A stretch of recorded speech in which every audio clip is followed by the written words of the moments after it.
जय हिंद, जोहार। तो बच्चों, आज की इस वीडियो में हम लोग क्लास 10 के जो आज मैथ का एग्जाम हुआ है उनका सब्जेक्टिव प्रश्नों का आज हम लोग आंसर की देखने वाले हैं। थोड़ा लेट आए हैं बच्चों, लेकिन दमदार लेके आए हुए हैं। तो एक एक प्रश्नों का शानदार हल लेकर के आए हुए हैं। तो आप लोग फटाफट अपना आंसर की मिला लीजिए कि आपने किस प्रकार से इसका उत्तर दिया है। अगर जिस प्रकार से मैं सॉल्यूशन बता रहा हूँ, अगर इस प्रकार से आप लोगों ने सॉल्यूशन दिया होगा तो निश्चित ही आपका फुल मार्क्स आने वाला है बच्चों, एक भी मार्क्स आपका नहीं कटने वाला है। तो आप सभी अपना अपना आंसर जो है फटाफट मिला लीजिए कि किस प्रकार से आप लोगों ने सब्जेक्टिव प्रश्नों का उत्तर दिया। ठीक है, तो बच्चों 31 से लेकर के 52 तक के जो प्रश्न है वो सब्जेक्टिव प्रश्न था। ठीक है, जो खंड बी, सी और डी में पूछा गया था। खंड बी के जो प्रश्न है बच्चों, इसमें कुल 6 प्रश्नों का आपका उत्तर देना था। ठीक है, अब 6 प्रश्न कौन कौन थे बच्चों, देखिए यहाँ पे कह रहा था कि यदि HCF 306 657 ठीक है बराबर 9 है तो इनका एलसीएम क्या होगा। बच्चों कल जो हमारे वीडियो देख करके गए होंगे, निश्चित इसका एक भी प्रश्न नहीं छूटा होगा। ठीक है, अगर ईमानदारी पूर्वक आपसे पूछे बच्चों तो निश्चित बताइए क्या जो कल वीडियो देखे क्या इसे प्रश्न भिड़ा है कि नहीं भिड़ा है। इसे कई प्रश्न आप लोग को डायरेक्ट देखने को मिला है बच्चों। ठीक है, क्योंकि यह एकमात्र चैनल है जहां आप लोग को सटीक तैयारी करवाता है। चूँकि इसमें एक्स्ट्रा क्वेश्चन नहीं बताया जाता है, उन्हीं प्रश्नों को करवाया जाता है जो एग्जाम के लिए इंपॉर्टेंट होता है। ठीक है, तो बच्चों इस वीडियो के अंत तक बने रहें, और अगर हमारे चैनल में आप पहली बार विजिट कर रहे हैं तो चैनल को सब्सक्राइब कर लीजिए और बेल आइकन को प्रेस कीजिए। ठीक है, और अपने दोस्तों तक शेयर करना ना भूले बच्चों, ताकि उनको भी इसका लाभ मिल सके। ठीक है, चलिए 31 में प्रश्न पूछा था कि यदि HCF 300 तो हमने बता दिया। चलिए 32 नंबर प्रश्न देख लीजिए बच्चों। 32 कह रहा है बहुपद t² - 3 का शून्य क्या होगा। ठीक है, तो t² - 3 का शून्य क्या होगा, तो काफ़ी ईजी है। तो क्या होगा t², तो यहाँ पे √3 का होल स्क्वायर कर सकते हो। ठीक है, बराबर क्या हो जाएगा बच्चों, तो t²। ठीक है, यानी a² - b² तो क्या होगा, तो t + √3, और दूसरा क्या हो जाएगा t - √3। ठीक है, तो यहाँ पे क्या हो जाएगा t + √3 = 0। यहाँ पे हो जाएगा t बराबर -√3। दूसरा क्या हो जाएगा बच्चा, तो दूसरा क्या हो जाएगा t - √3 = 0, यानी कि t बराबर क्या होगा, तो √3। ठीक है, जिनके शून्य काफ़ी ईजी तरीके से आप लोग बना सकते थे। तो अगर इस प्रकार से आप लोग सॉल्यूशन दिए होंगे तो 2 मार्क्स यहाँ से आप लोग को फिक्स हो जाएगा। ठीक है, अगला कह रहा है कि 2 अंक वाली कितनी संख्या 3 से विभाजित। आप समझिए बच्चों 2 अंक वाली, 2 अंक कहाँ से शुरू होता है, ये AP से आपसे पूछा गया था। तो 2 अंक कहाँ से शुरू होता है बच्चों, 10 से लेकर के 100 तक। ठीक है, नहीं 99 तक। तो अब कह रहा है कि 3 से विभाज्य होनी चाहिए, तो 10 3 से विभाज्य नहीं हो रहा है, तो कहाँ से होगा बच्चों, तो 12 से। ठीक है, 12 15 18 लास्ट कहाँ होगा 99। ठीक है, तो इसमें आप लोग को n निकाल देना है। ठीक है, अब इसका मैं सॉल्यूशन दे रहा हूँ बच्चों। ठीक है, देखिए पहले प्रश्न देख लीजिए। अगला कह रहा है 2 संपूरक कोणों में से बड़ा कोण छोटे कोण से 18 डिग्री है अधिक है तो इसका मान ज्ञात करें। ठीक है, तो 99 डिग्री और 81 डिग्री होगा, लेकिन इसको सॉल्यूशन में देके दिखा रहा हूँ कि कैसे इसका बनेगा। ठीक है, पहले प्रश्न आप लोग देख लीजिए। कह रहा है x अक्ष पर वह बिंदु ज्ञात करें जो बिंदु 2 - 5 और -2 - 9 से समदूरस्थ है। ठीक है, चलिए अगला प्रश्न देख लेते हैं फटाफट, फिर इसका सॉल्यूशन हम लोग देखेंगे। कह रहे मान ज्ञात कीजिए sin 60 cos 30 और sin 30 × cos 60। इसका वैल्यू 1 होगा, लेकिन कैसे होगा इसको हम लोग करके देखते हैं। ठीक है, कह रहा है आधारभूत समानुपाती प्रमेय का प्रयोग करते हुए सिद्ध कीजिए कि एक त्रिभुज की एक भुजा के मध्य बिंदु से होकर दूसरी भुजा के समांतर खींची गई रेखा तीसरी भुजा को समद्विभाजित करती। ठीक है, अगला कह रहा है अच्छी प्रकार से फेंटी गई 52 पत्तों की एक गड्डी में से एक पत्ता निकाला जाता है तो इसकी प्रायिकता क्या होगी कि यह पत्ता लाल रंग का बादशाह होगा। ठीक है, या तो फिर ईंट का बेगम होगा। अगला पूछ लिया था कि सिद्ध कीजिए 6 + √2 एक अपरिमेय संख्या। काफ़ी इजी प्रश्न पूछा था बच्चों यहाँ से। अगला है कि ग्राफीय विधि से इसको हल करना है। ठीक है, कह रहा है इस AP का प्रथम पद, किसी AP का प्रथम पद 5 दिया हुआ, अंतिम पद 45 है, इसका योग 400 है, तो इनकी संख्या इसका सार्वंतर ज्ञात करें। ठीक है, चलिए अगला कह रहा है उस बिंदु का निर्देशांक ज्ञात कीजिए जो बिंदु -1 7 4 -3 को जोड़ने वाले रेखाखंड आंतरिक रूप से 2:3 में विभाजित करता है। ठीक है, चलिए अगला प्रश्न है। अब तो प्रश्न तो आप सभी देख ही चुके होंगे बच्चों, अब इसका हम लोग सॉल्यूशन देखते हैं। ठीक है, हम लोग फटाफट इसका जो आंसर की है उसको देख लेते हैं सब्जेक्टिव की किस प्रकार से बनाना चाहिए। आप लोगों ने कहाँ मिस्टेक किया थोड़ा देख लीजिए। पहला प्रश्न था क्या HCF 306 657 = 9, तो एलसीएम क्या है। इसलिए हम लोग मैंने क्या किया बच्चों कि पहले ही आप लोग को क्वेश्चन बता दिया, ठीक है, कि ये प्रश्न आया था। स्क्रीन छोटा होने के कारण मैं यहाँ पे सॉल्यूशन नहीं दे सका, इसलिए इसको मैंने अपने हैंडराइटिंग से इसको बना करके लाया हूँ, ठीक है। अब थोड़ा देख लीजिए किस प्रकार से ये बनने वाला है। तो बेटा आप लोगों ने इसके कल पहले हम लोग बताए थे कि एचसीएफ बराबर क्या है, ए इंटू बी इंटू एलसीएम। ए इंटू बी बराबर क्या होता है, तो दोनों संख्या का गुणनफल होता है। तो एचसीएफ कितना दे रखा था, तो 9 इंटू एलसीएम बराबर क्या हो जाएगा 306 इंटू 657। इसलिए एलसीएम बराबर क्या होगा, तो 306 इंटू 657/9। इसको काट सकते थे 34 से, बराबर क्या हो जाएगा 22-33। ठीक है, तो इतना डिटेल्स आज नहीं जाएंगे, सिर्फ हम लोग आंसर देखेंगे, ठीक है। अगला प्रश्न था आपके पास में, कह रहा है बहुपद t² - 3 का शून्य ज्ञात करें। अब समझिए बच्चों, ये टूटा किस में है, तो a² - b²। तो ये की जगह तो ठीक है t², लेकिन b जगह आप लोग फंस रहे होंगे, ठीक है। तो t या 3 कैसे आएगा, तो 3 की जगह क्या कर सकते हो, √3 का होल स्क्वायर, ठीक है। अब a² - b² बराबर क्या होता है, a + b into a - b। तो क्या हो जाएगा, a की जगह क्या था बच्चा, तो t, और b की जगह क्या था √3। तो a + b यहाँ पे क्या हो जाएगा a - b यानी कि t - √3। तो इनके शून्य पूछा, शून्य मतलब शून्य के बराबर, तो t + √3 = 0, इसलिए t बराबर क्या होगा -3, और t - √3 = 0, और t बराबर +√3, ठीक है। तो इनके दो शून्य कौन कौन हो जाएगा, तो -√3 और +√3, ठीक है। आप लोग जल्द से अपना अपना जो आंसर है वो मिलाते चलिए, क्या आपने इस प्रकार से बनाया और ये आंसर लाए हो क्या, ठीक है। अगर लाए होंगे तो निश्चित यहाँ से आप लोग को फुल मार्क्स मिलने वाला। कह रहा है 2 अंक वाली कितनी संख्या 3 से विभाज्य। अब 2 अंक कहाँ से स्टार्ट होता है, ठीक है।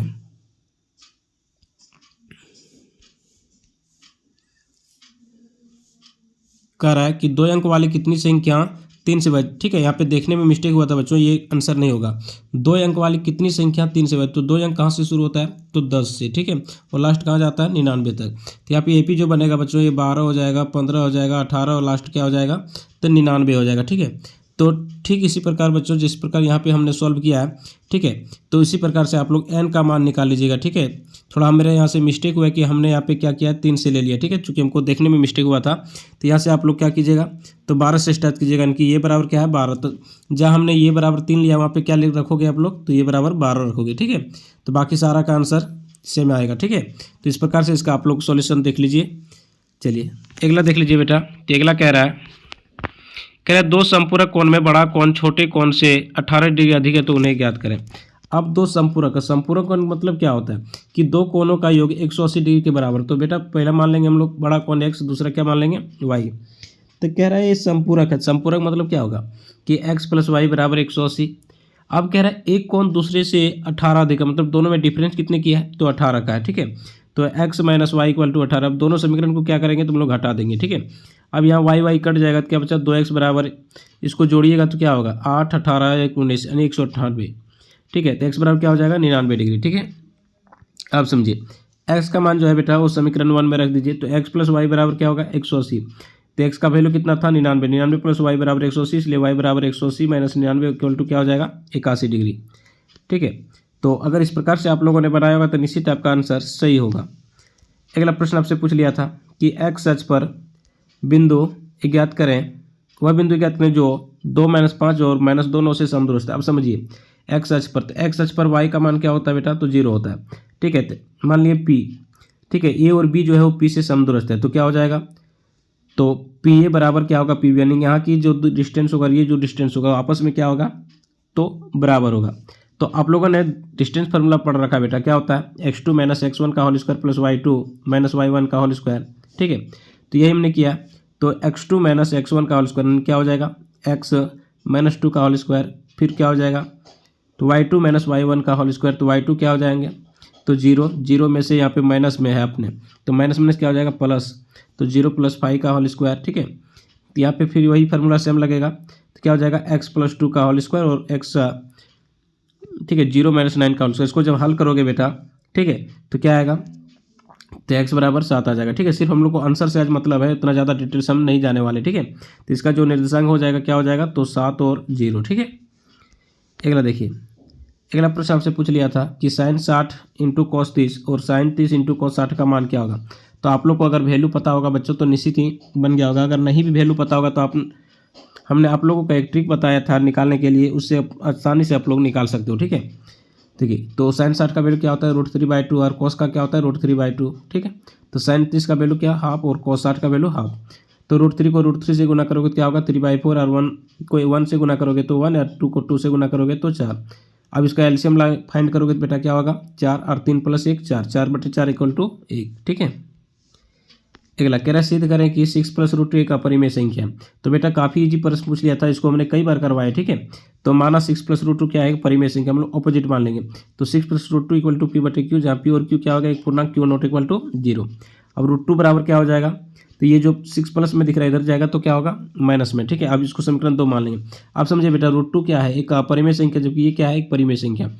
तो इतना करने के बाद आप लोग को लिखना था कि समीकरण 1 का जो LHS है एक अपरिमेय संख्या, जबकि इसका जो RHS है एक परिमेय संख्या, जो समीकरण 1 में हम माने थे कि एक परिमेय संख्या है, इनका ही विरोधाभास प्रकट कर रहा है, इसलिए 6 + √2 क्या होगा एक अपरिमेय संख्या होगा। ठीक है, अब ग्राफीय विधि से पूछ लिया था बच्चों, हमने आप लोग को बताया था कि निश्चित है एक ग्राफीय विधि से हल करना आएगा ही आएगा, इसको कोई नहीं रोक सकता। ठीक है, तो काफ़ी इजी वाला पूछ लिया गया, y = 6 - 2x। अब समझिए बेटा, हमने बताया था कि 0 लाने का प्रयास कीजिएगा। ठीक है, तो x/y, तो एक बार x का वैल्यू 0 रखेंगे तो y का मान क्या होगा 6, x का वैल्यू 3 रखिएगा, 3 दूना 6, तो y का मान क्या होगा 0।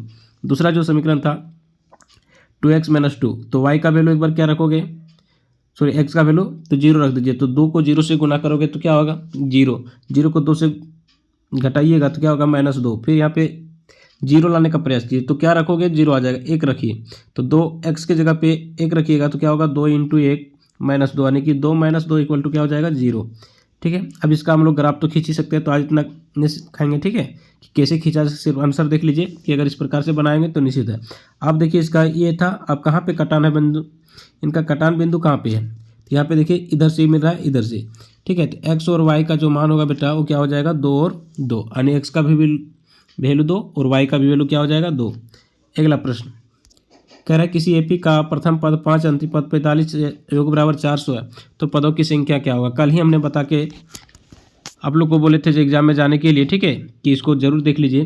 तो ए एन बराबर क्या है 45, ए एन बराबर फार्मूला हम लोग जानते हैं a + n - 1 × d बराबर क्या होता है 45।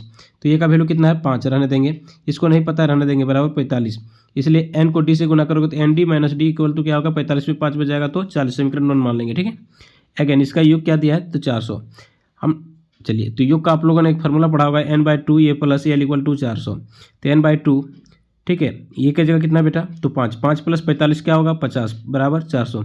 इसके काटिए 2 से 25 बार में 25 को n से गुना करोगे तो 25n, 25n बराबर 400, इसलिए n बराबर क्या होगा तो 400/25 यानी कि 16। ठीक है, अब समझिए n का वैल्यू कितना है 16, तो n का मान रख दीजिए समीकरण 1 में। तो ND - d बराबर 40, n का कितना है 16, 16 में से 16d में से d जाएगा तो क्या होगा 15d बराबर 40, इसलिए d बराबर क्या होगा 40/15 यानी कि 8/3। ठीक है, थोड़ा स्पीड में आज बता रहे हैं बच्चों। ठीक है, चूंकि आंसर है उतना हम लोग को डीपली नहीं जाना है। करें उस बिंदु का निर्देशांक ज्ञात करें जिनको जो बिंदु -1 7 और 4 - 3 को जोड़ने वाला रेखाखंड 2:3 में विभाजित करता है। यानी कि ये M1 हो जाएगा, ये M2 हो जाएगा। ठीक है, ये X1 हो जाएगा, ये X2 हो जाएगा, ये Y1 हो जाएगा, ये Y2 हो जाएगा। तो आप लोगों ने फार्मूला पढ़ा है बच्चों। ठीक है, कि P बिंदु का अगर निर्देशांक निकालोगे तो क्या होगा, X का निकालोगे तो M1 X2 + M2 X1 M1 + M2। अगर y का निकालना चाहोगे तो M1 Y2 + M2 Y1 M1 + M2। ठीक है, इसको बैठाते चलिए, यहाँ पे हमें सॉल्यूशन दे दिया हूँ। इसका लास्ट सॉल्यूशन क्या होगा बच्चों, तो इसको जब हल करोगे तो क्या होगा, तो P का जो निर्देशांक आएगा वो 1 और थर्ड आने का। ठीक है, आने वाला है। ठीक है, तो देख लीजिए आपको अगर आया होगा तो आंसर सही होगा। अगला प्रश्न कह रहा है सिद्ध कीजिए कि बाह्य बिंदु से खींची गई स्पर्श रेखा की लंबाई बराबर होती है। हमने कई बार इसको करवाया, हमने अभी बोला था कि अभी भी आई प्रश्न है। ठीक है, तो ये देखिए बेटा ये क्या है, तो PA और ये PB दोनों क्या है, तो ये दोनों क्या है, तो ये स्पर्श रेखा है। ठीक है, तो O क्या है, तो वो वृत्त का केंद्र है। अब समझिए OA और OB ये क्या है, तो ये वृत्त की त्रिज्या है। ठीक है, इस प्रकार से फिगर आप लोग को छापना था। PA तथा PB दो स्पर्श रेखा की लंबाई सिद्ध करना क्या है, तो PA = PB। रचना क्या की है, तो O से ये तथा O से B मिलाया और O से P मिलाया। ठीक है, यहाँ पे छूट गया O से P मिलाया। अब समझिए प्रमाण, तो प्रमाण क्या है, तो यहाँ पे देखिए बच्चों दो समकोण त्रिभुज बन रहा है। अब क्यों सर, यहाँ पे जो होता है 90 डिग्री का कोण बनता है, तो दो समकोण त्रिभुज बन रहा है। कौन कौन, तो OAP तथा OBP में। अब इसको हम लोग सर्वांगसम दिखा देंगे। ठीक है, तो क्या हो जाएगा OA = OB और कोण ये बराबर कोण B, क्योंकि ये 90 डिग्री हो जाएगा और OA = OB क्या होगा, तो ये त्रिज्या होगा। ठीक है, तो OP = OP ये उभयनिष्ठ है, इसलिए आर एच एस से दोनों त्रिभुज क्या होंगे, सर्वांगसम हो जाएंगे या तो समरूप हो जाएंगे। ठीक है, अब सर्वांगसम हो जाएंगे तो सर्वांगसम त्रिभुज की संगत भुजाएं क्या होती है, बराबर होती है।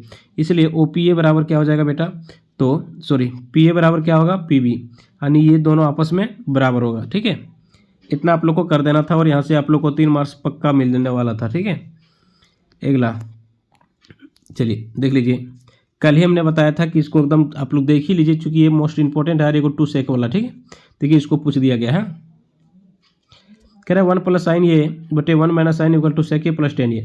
अब बेटा इसको हर का परिमीकरण आप लोग को सिखाया गया, तो हर का परिमीकरण क्या है, तो 1 माइनस साइन है, इसको आप लोग 1 प्लस साइन इसे गुना कर दिए ऊपर नीचे। ठीक है, अब देखिए 1 प्लस साइन ये का, यहाँ देखिए 1 प्लस साइन ये इंटू 1 प्लस साइन ये क्या हो जाएगा, 1 प्लस साइन ये का होल स्क्वायर, और 1 माइनस साइन ये इंटू 1 प्लस साइन ये।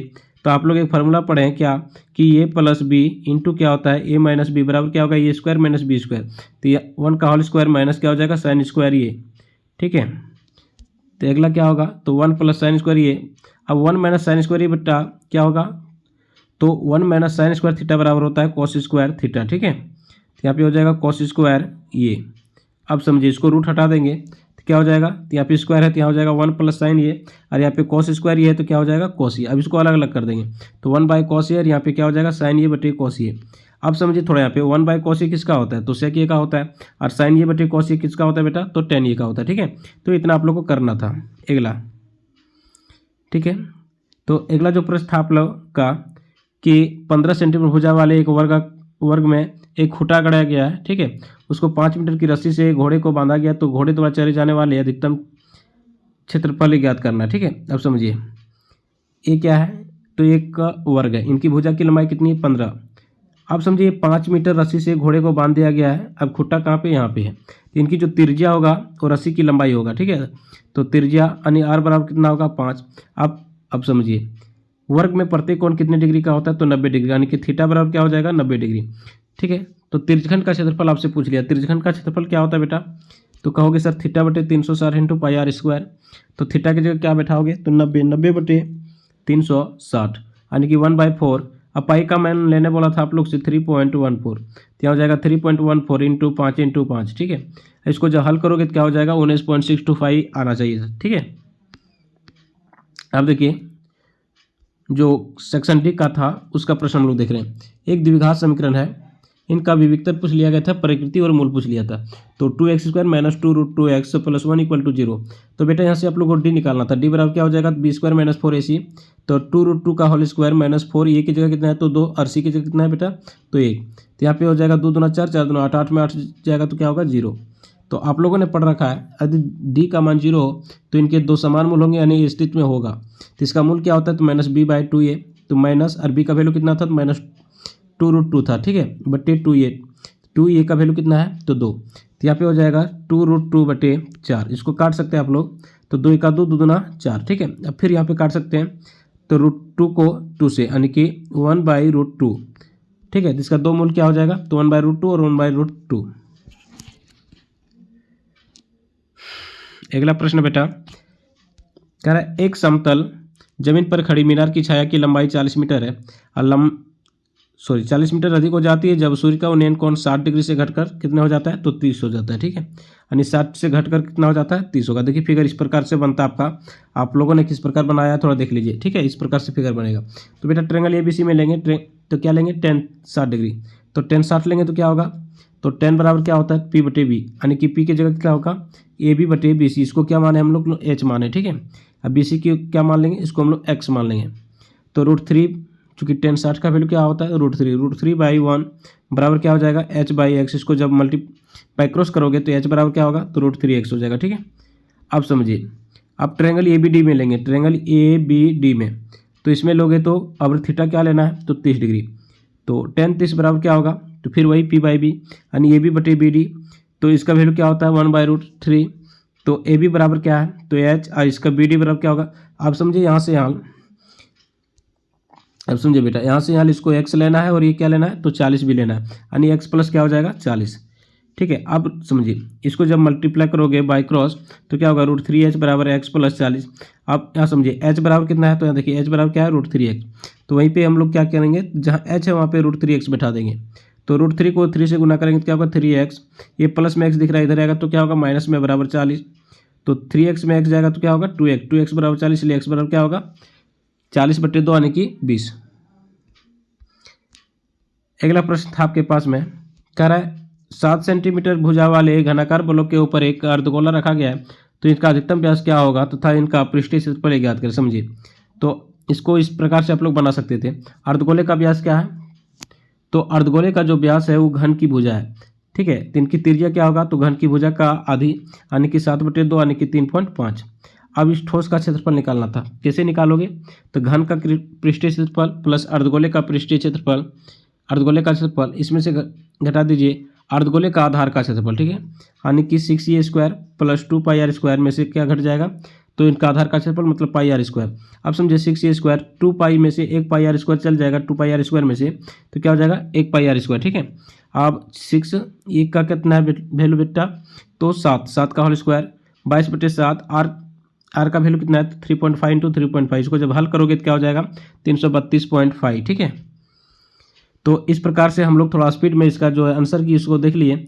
आप लोग कमेंट करके बताइए क्या ये वीडियो जो है आपके लिए उपयोग जो है साबित हुआ था कि नहीं हुआ था, ठीक है। और आप लोगों का कितना मार्क्स आ सकता है ये कमेंट बॉक्स में बताइए, चूँकि ऑब्जेक्टिव जो है बच्चों, तो ऑब्जेक्टिव तो आप लोग चेक कर ही लिए होंगे, ठीक है, इसलिए मैं इसका सब्जेक्टिव करा दिया, ठीक है।